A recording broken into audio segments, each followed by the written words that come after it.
UDF അധികാരത്തിൽ വരുമെന്ന പ്രചാരണത്തിന് പരിഹാസ രൂപേണയുള്ള മറുപടിയുമായി വിദ്യാഭ്യാസ മന്ത്രി വി ശിവൻകുട്ടി.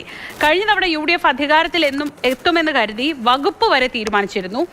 കാറിന്റെ കാര്യത്തിൽ മാത്രമായിരുന്നു അന്നൊരു സംശയമുണ്ടായിരുന്നത്. പലർക്കും ജോൽസിനെ കണ്ടിട്ട് വേണം കാറിന്റെ നമ്പർ എടുക്കാൻ. എന്നാൽ ജോൽസിനെ കണ്ട് തിരിച്ചു വന്നപ്പോഴാണ് ഫലം മാറിയതെന്ന് വി ശിവൻകുട്ടി പരിഹസിച്ചു.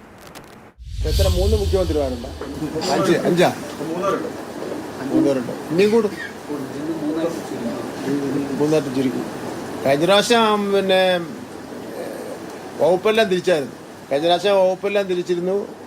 കാറിൻ്റെ കാര്യത്തിലൊരു സംശയം ഉണ്ടായിരുന്നു, നമ്പർ. അതുകൊണ്ട് അത് മാറ്റി വെച്ചിരുന്നു. കാറിൻ്റെ നമ്പർ എല്ലാവർക്കും ഇഷ്ടമില്ല. കാരണം അവർക്ക് പിന്നെ ജോത്സ്യനെ ചെന്ന് കണ്ടിട്ടൊക്കെ കാറിൻ്റെ നമ്പർ നിശ്ചയിക്കാൻ വേണ്ടി പറ്റും. അങ്ങനെ ജോത്സ്യം പറഞ്ഞ നമ്പറും കൊണ്ട് വന്നപ്പോഴാണ് ഇവിടെ റിസൾട്ട് വേറെ വന്നത്. അപ്പോൾ അതുകൊണ്ട് അങ്ങനെ പലതും നമ്മൾ കാണേണ്ടി വരും. ഇനിയിപ്പോൾ എന്ത് ചെയ്യാൻ പറ്റും? മെയ് 4 വരെ പിന്നെ നിങ്ങളുടെ ഭാഗത്തും തുടരും, UDF ഭാഗത്തും തുടരും, നമ്മുടെ ഭാഗത്തും തുടരും.